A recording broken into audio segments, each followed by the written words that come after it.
ఇంట్లో చెప్పి తట్టుకోలేక సూసైడ్ చేసుకోవటం కానీ, లేకపోతే వేరే వాళ్ళని పెళ్లి చేసుకొని బాధపడుతూ జీవితం గడిపించడం కానీ, అట్లాంటి వాళ్ళకి నా హ్యాట్స్ ఆఫ్. ఇప్పుడున్న 90% ఏంటంటే పెళ్ళి ఒకరితోటి పిల్లగాళ్ళొకతోటి అట్లా అయిపోయింది. కానీ అది తప్పు. లవ్ అనేది మీకు టీనేజ్లో లవ్ చేయండి, పెళ్లి చేసుకున్న తర్వాత మొగుడు అన్నీ ఉండాలి.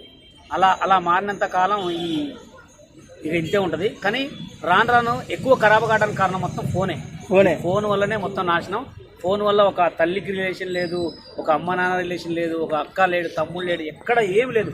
ఎవడు చూసినా ఇట్లా అంటనే ఉంటాడు, పోతనే ఉంటుంది. ఎడిపోతే కూడా తెలియదు. ఏంద్రా అంటే బిజీగా ఉన్నా అంతే. అంటే టెక్నాలజీని ఎక్కువగా వాడుతున్నాను అంటారు. అంటే ఘోరంగా, మామూలు కూడా కాదు. ఆడు ఇట్లా అనుకుంటా ఎన్ని లక్షలు ఖర్చు అయితే ఎంత జీబీ అవుతుందో కూడా చూడట్లేదు. అంటే ఏదైనా అపాయింట్మెంట్ ఉన్నా కానీ పోదాంలే అని చెడగొట్టుకున్న చాలా మంది. ఈ మధ్య నేను కూడా న్యూస్ ఒకటి విన్నాను, మొగుడు ఎక్కువ ఫోన్ చూస్తున్నాడని విడాకులు కూడా ఇస్తున్నారు. అలాంటి అది ఎట్లా అంటే